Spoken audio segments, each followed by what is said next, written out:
더마카와 함께 시선 집중의 문을 열겠습니다. 어서 오세요. 네, 안녕하세요. 더마카입니다. 춥다 춥다 춥다 이런 인사가 쏟아지는 아침인데요. 클라우디아 님이 코끝이 시렵습니다. 오늘은 감자 숭덩숭덩 썰어놓고 수제비 끓이고 있습니다. 뱃속이 뜨끈합니다. 종배님 죄송합니다. 거기다 낙지 한 마리 풍덩 하면 더 맛있는데. 감자, 맛있겠네요. 예, 추위를 그냥 한 방에 녹여준 감자 수제비 국물 좋죠. 네. 네, 행복한 상상은 여기까지. 오늘 챙겨드려야 할 뉴스가 많은데요. 바로 좀 시작을 해볼까요? 뉴스와 분석이 함께하는 제이비타임즈. 오늘은 어제 인터뷰에 대한 AS 타임부터 좀 가볼까요? 예. 어제 저희가 명태균 씨의 법률 대리인인 김소연 변호사와 인터뷰를 했습니다. 근데 이 인터뷰에서 많이 등장한 이름이 함성득 교수였어요. 네. 검찰 조사에서 명태균 씨가 선불폰으로 이준석 의원, 함성득 교수와 통화하며 진술을 맞추려고 했다. 검찰이 PPT까지 띄워서 물어보더라. 그리고 김영선 의원 공천과 관련해서 이기는 여론조사를 가져오라고 당시 당 대표였던 이준석 의원이 말했고, 명태균이 수치를 보고하면 함성득 교수에게 보내서 윤상현 당시 공관위원장에게 보내라고 했다. 이준석 의원과 명태균 사장 간의 카톡에 항상 함성득 교수가 등장한다. 네네. 그리고 김건희 여사와 명태균 씨의 첫 만남에도 함성득 교수가 오라고 해서 갔다. 뭐 이런 식이었거든요. 네. 함성득 교수의 입장이 궁금해서 저희 제작진이 통화를 요청을 했습니다. 인터뷰는 극구 사양했지만 본인이 굉장히 억울하다면서 자신의 입장을 방송에서 밝혀도 좋다라고 허락을 했는데요. 내용은 이렇습니다. 이준석 의원과 명태균 씨는 둘이 서로 연락하는 사이이기 때문에 자기가 중간에 메신저로 낄 필요가 없다. 이준석 의원은 당시 용산이랑도 직통을 하는데 거기에 또 내가 왜 끼냐 이런 입장을 전했고요. 네. 명태균 씨가 차명폰, 선불폰 전화로 전화를 했던 건 맞다. 모르는 번호라서 받아보면 명태균 씨였고, 왜 받았냐면 명태균 씨가 하도 억울함을 호소하길래 인간적인 도의 때문에 받았다. 나도 녹취를 다 갖고 있는데 이렇게 얘기를 했다는 거예요. 형님이 좀 도와주세요. 대통령 부부에게 풀어달라고 해주세요. 이렇게 요청을 했고, 함성득 교수는 나도 이미 끊어진 관계라서 힘이 없다. 그런데 인간적 억울함을 토로하기 위해서 차명폰, 선불폰으로 명태균 씨가 전화했다라는 거잖아요. 네. 그럼 되게 가까웠다는 얘기가 되는 거 아닌가요? 그 얘기는? 거기에 대해서 본인은 뭐 인간적인 도의 때문에 받았다고 얘기를 했고, 아니, 진술을 맞추지도 않았다. 아니 보통 억울해서 찾는 사람은 되게 가까운 사람 아닌가요?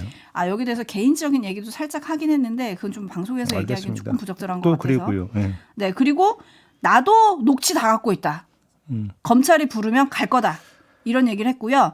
이제 함성득 교수의 주장이 이렇다. 이렇게만 전달을 해드리겠습니다. 지금 제가 볼 때는 지금 서로 말이 다른 부분들이 좀 여러 가지가 있어요.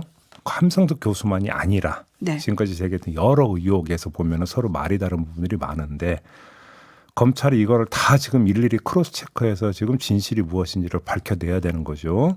입이 단내 나는 수준 갖고는 안 될 것 같습니다. 그렇죠? 검찰이 해야 될 일이. 네. 네, YJH님이 그럼 어제 JTBC의 복지부 장관 추천 보도는 뭡니까? 라고 물어주셨는데 여기에 대해서도 명태균 씨가 먼저 함성득 교수에게 장관으로 누구누구 어떠냐? 이렇게 대통령 부부에게 말해달라고 해서 말을 들은 건 맞는데 내가 그걸 거절했다. 저희한테는 이렇게 밝혔거든요. 네. 네, 또 관련한 얘기들 오면은 확인해 드릴 텐데, 근데 저는 어제 김소연 변호사 인터뷰 들으면서 그게 좀 궁금했거든요. 김소연 변호사가 그랬잖아요. 검찰이 질문을 하는데 윤석열 대통령에 대한 건 1, 이준석 의원에 대한 건 10개였다. 근데 왜 검찰은 대통령 부부가 아니라 이준석 의원과 함성득 이 인물에 주목을 하는 걸까요? 그러니까요. 그러니까 위로 올라가느냐 옆으로 뻗어 나가느냐 뭐 요 얘기 이제 많이 나왔던 거 아니겠습니까? 그래서 지금 검찰의 수사 방향이 위냐 옆이냐 요걸 좀 다시 한번 확인해 봐야 되는 것 아니겠습니까? 네. 네, 제이비타임즈 오늘 주목할 첫 번째 뉴스는 어떤 건가요? 박장범 KBS 사장 후보자에 대한 인사청문회가 어제 열렸습니다. 오늘까지 이어지죠. 네. 뭐 예상대로 최대 쟁점은 윤석열 대통령과의 대담에서 했던 파우치 발언이었는데, 쏟아지는 질문에 박장범 후보자는 이렇게 대답을 했습니다. 들어보시죠. 저희가 이제 해당 상품을 검색을 했고 공식 사이트에 디올 파우치라고 제품명이 명확하게 나와 있습니다. 파우치는 사실, 팩트입니다. 상품명입니다. 명품이란 말 속에 또 어떤 좋은 제품, 우수한 제품, 좋게 보이는 듯한 표현이 들어가 있기 때문에 사실 공영방송에서는 명품이라는 표현을 잘 사용하지 않습니다. 대신 객관적이고 중립적인 용어를 사용합니다. 이 사전에서 찾아보면 스몰백, 작은 가방이라고 나옵니다. 조그만한 파우치라고 한 적은 없고요. 파우치라고 한 다음에 영어를 풀어서 조그만한 가방이라고 했습니다. 사전에 나오는 표현입니다. 네. 박장범 후보자의 주장을 한마디로 요약을 하면 엄밀한 언어 사용 차원이었다. 뭐 이런 거 아니겠습니까? 뭐 그럴 수도 있다고 치죠. 그렇게 뭐 그럴 수 있다고 치고 그럼 한번 이렇게 되물어 보겠습니다. 엄밀한 언어 사용의 원칙과 감각이 그럼 왜 다른 대목에서는 발휘되지 않았느냐라는 점을 한번 되물어 보도록 하겠습니다. 어떤 대목에서 발의가 됐어야 합니까? 박장범 후보자가 진행했던 대담에서 윤석열 대통령이 이렇게 말한 바 있습니다. 들어보시죠. 대통령이나 대통령 부인이 어느 누구한테도 이렇게 박절하게 대하기는 참 어렵습니다. 네, 다들 기억하시죠? 박절이라는 단어가 그때 나왔었습니다. 자, 윤석열 대통령이 이렇게 말했는데도 박장범 후보자는 캐묻지 않았습니다. 과연 박절이라는 표현이 엄밀한 표현이었는지, 그리고 디올백 문제를 인정의 문제로 국한하려는 윤석열 대통령의 주장이 타당한 것이었는지 따져 물었어야 되는 거 아닙니까? 바로 이런 맥락 속에서 그의 파우치 발언이 조명이 된 겁니다. 다시 말해서 박장범 후보자의 파우치 발언을 문제 삼는 건 파우치의 사전적 의미 때문이 아니라 그것의 문맥적 쓰임을 문제시하기 때문이다. 이걸 좀 알 필요가 있다. 이 말씀을 드리겠습니다. 네, 관련해서 대통령 사과에 대해서 질문했다고 했다가 위증 논란에 휩싸이기도 했었습니다. 참고로 네. 전해드리고요. 토토로님이 날카로운 촌철 보내주셨어요. 진품 명품은 KBS 프로그램 아닌가요? 명품이란 말 쓰네요. 네. 라고 꼬집어 주셨습니다. 오늘까지 이어지는 인사청문회 여야의 평가는 잠시 후 2부와 3부에 걸쳐서 들어볼 예정입니다. 계속 시선 집중해 주시고요. JB타임즈 다음 주목할 뉴스는 어떤 건가요? 더불어민주당이 명태균 씨가 지인과 나눈 대화 녹취록을 추가 공개를 했습니다. 어제 3건이 공개가 됐는데요. 그 내용의 일부 들어보시죠. 윤석열이가 지방 가면은 지 마누라한테 가지. 내 있으면 저거 또 하는 갑다 이렇게 하는 표정이지. 장재원이하고 권성동 있으면 딱 하이패 치다고 가면은 있어요 식당이. 그러고 싶다. 지금 사람들 더 많은 데서 내가 말하고 뻘쩍거리노. 어차피 윤석열이 지 마누라만 듣는데. 윤현이 비서실장 안 돼요. 내가 했죠. 사모님 바로 신랑 전화해갖고 내가 윤한웅 의원한테 안 된다 했으니까 당신 그래 알아. 네, 박완수 경남지사와 관련된 발언도 했습니다. 마저 들어보시죠. 박완수 의원도 내가 작년 8월달에 자기가 윤석열 한 만나는 게 꿈이라 해가지고 그 윤석열 집에 데리고 와갖고 같이 고기먹고 술 먹고 같이 놀다 갔는데 자기가 더 있어야 되는 꿈이지. 가능성은 제로인데 해줘야지. 너나는 내 때문에 잘렸어 이거 더 이상 나가는 거. 네, 끝이 없는데요. 이것도 명태균 씨의 허풍인가요? 좀 하나하나 정리를 해보죠. 먼저 박완수 지사건부터 한번 봅시다. 이 내용은 뉴스 토마토 보도로 이미 제기됐던 내용입니다. 다만 뉴스 토마토 기사에선 전원으로 보도됐던 것이었는데 그게 명태균 씨 본인의 음성으로 다시 확인되고 있다라는 점에 의미가 있습니다. 검찰이 이 의혹을 캤는지 확인할 필요가 있다. 이 점만 말씀을 드리겠고요. 자, 윤한홍 의원 관련 발언으로 한번 넘어가 봅시다. 박완수 지사 관련 의혹이 제기될 때 명태균 씨가 개입해 윤한홍 의원의 경남지사 출마 움직임을 꺾었다라는 의혹이 함께 제기가 된 바는 있었습니다. 하지만 저 녹취록에서 나오는 자리는 경남지사 자리가 아니라 비서실장 자리입니다. 후보 비서실장 자리입니다. 자, 이 점이 새롭고요. 또 하나, 김건희 여사의 개입인데 그 개입의 양태가 남편을 통해 개입한 게 아니라 당사자에게 직접 연락해서 이래라 저래라 해놓고 남편에겐 통보를 했다라는 거잖아요. 명태균 씨의 주장에 따르면 밑줄 쳐야 하는 대목은 바로 이것이거든요. 자, 윤한홍 의원은 명태균 씨의 일방적 허풍일 뿐이고 김건희 여사한테 전화 받은 적이 없다고 어제 주장을 했습니다. 결국은 또 말이 엇갈리는 거 아니겠습니까? 결국 명태균 씨와 윤한홍 의원의 주장이 엇갈리는 것이기 때문에 이러면 어떻게 되는 겁니까? 수사를 해야 되는 것이겠죠. 검찰이 수사를 할 것인가 이걸 봐야 되는 것입니다. 수사할 게 점점 더 많아지고 있습니다. 네. 여사의 공천 개입 의혹으로 시작을 했는데 인사 개입 이렇게 되면 당무 개입 의혹까지 더해지는 거잖아요. 네. 과연 여기까지 수사가 될지 요 점을 좀 지켜보도록 하고요. 한편 검찰이 지금 여론조사 조작 관련해서는 본격적인 수사를 시작한 모양새입니다. 뭐 PNR도 압수수색했다는 소식이 어제 전해졌고요. 네, 금요일 날 했다고 하죠. 그러니까요. 이제 그 구체적인 어떤 내용이 어디까지 지금 들어가 있는지를 지금 확인할 길이 없습니다만 피해갈 수가 없는 수사 대상인 것이죠. 해야만 되는 수사입니다. 하고 있는 거라고 봐야 되는데 얼마나 철저히 하고 있느냐가 이제 문제가 되겠죠.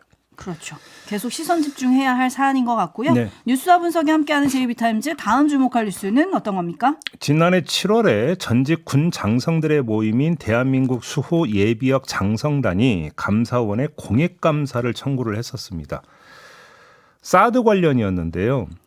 이 환경영향평가협의회 구성을 지연시킨 의혹, 전자파 및 저주파 소음 등의 측정 결과 대국민 공개를 기피한 의혹, 관련 문서를 파기한 의혹 등에 대해서 감사를 해달라라고 요청하는 내용이었습니다. 감사원은 지난해 10월 국방부와 외교부 등 11개 기관을 대상으로 실질 감사를 실시하면서 감사에 들어갔는데 그 결과 정의용 전 국가안보실장 등 4명을 지난달 말에 대검찰청에 수사 의뢰를 했다고 합니다. 자, 여기서 두 가지 점을 말씀드리고 싶습니다. 첫째, 왜 고발을 안 하고 수사 의뢰를 했을까? 궁금하지 않습니까? 절차가 다르다고 합니다. 고발을 하려면 감사위원회의 동의가 필요하지만 수사 의뢰는 감사원 사무처가 단독으로 결정할 수 있다고 합니다. 두 번째, 국민감사 청구가 있고 공익감사 청구가 있습니다. 근데 공익감사 청구로 가지 않았습니까? 뭐가 다르냐?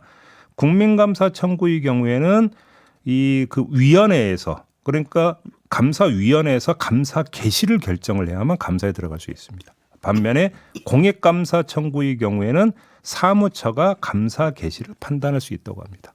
그러니까 이번 감사는 처음부터 끝까지 사무처 주도로 이루어졌다. 이 점을 좀 봐야 될 것 같고요. 첫 번째. 두 번째. 도대체 언제까지 전 정부터 할 거냐라는 얘기를 또 안 할 수가 없습니다. 윤석열 정부의 임기 반환점이 돌았음에도 불구하고 아직도 전 정부를 캐고 있다. 그러면 그에 비례해서 현 정부의 문제점도 그러면 집중적으로 캐고 있느냐. 이거에 대해서는 관저 의혹에 대한 감사 결과를 대신 환기시켜 드리는 걸로 가름하고자 합니다. 여기까지입니다. 네. JB타임즈 다음 주목할 뉴스는요? 조윤선 전 청와대 정무수석이 박근혜 정부 문학의 블랙리스트 사건으로 징역 1년 2개월이 확정이 됐다가 지난 8월 복권 조치를 받았었습니다. 그리고 다음 달인 9월에 서울시향이 낸 비상임이사 재공고에 지원해서 지난 8일 이사로 위촉이 됐다고 합니다. 서울시향의 이사가 된 겁니다. 자, 어제 열린 서울시 의회에서 이게 문제가 됐습니다. 박강산 민주당 의원이 위촉의 정당성을 캐물었는데 박 의원과 오세훈 서울시장의 문답 한번 들어보시죠. 문화예술인들의 상처에 소금을 뿌리는 일이 아닌가 생각을 해요. 잘된 위촉이라고 보십니까? 사면 복권의 뜻이 뭔가요?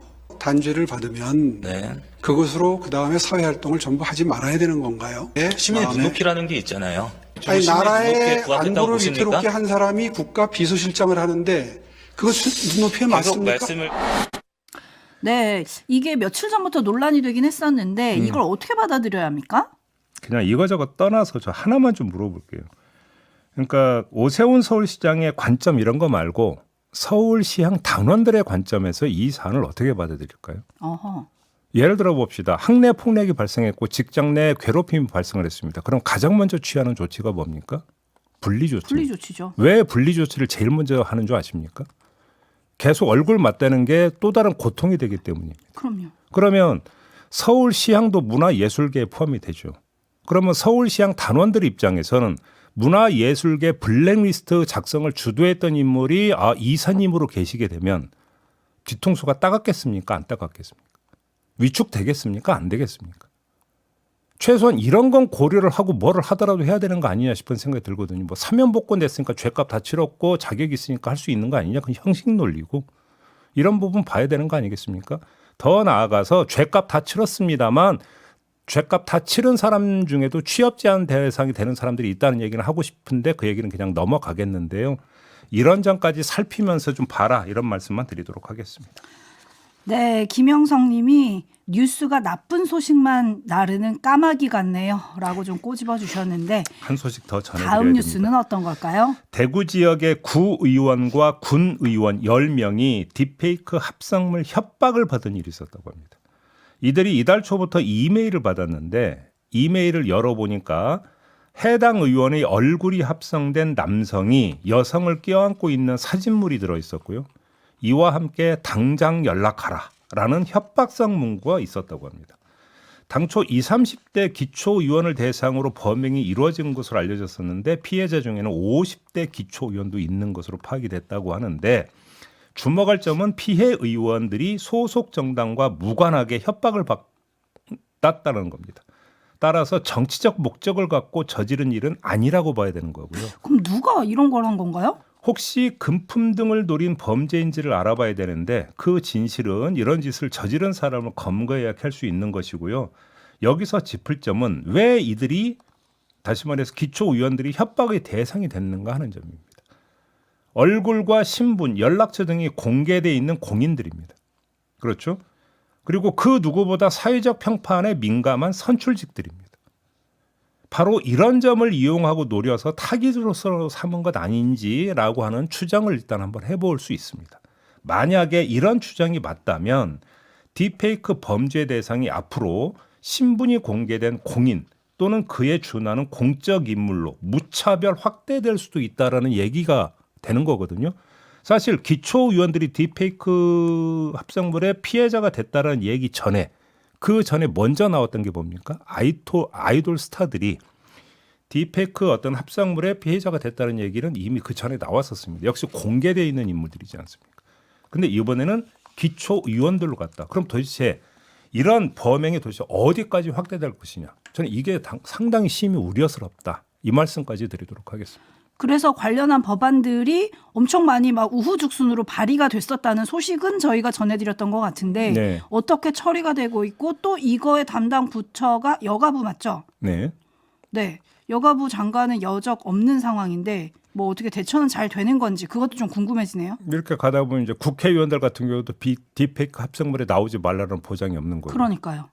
장관이 나오지 말라는 보장도 없는 거고 이런 거 공개된 아니에요? 얼굴이면 다 위험성에 노출이 돼 있다라고 볼 수 있잖아요. 그런 거 아니겠습니까?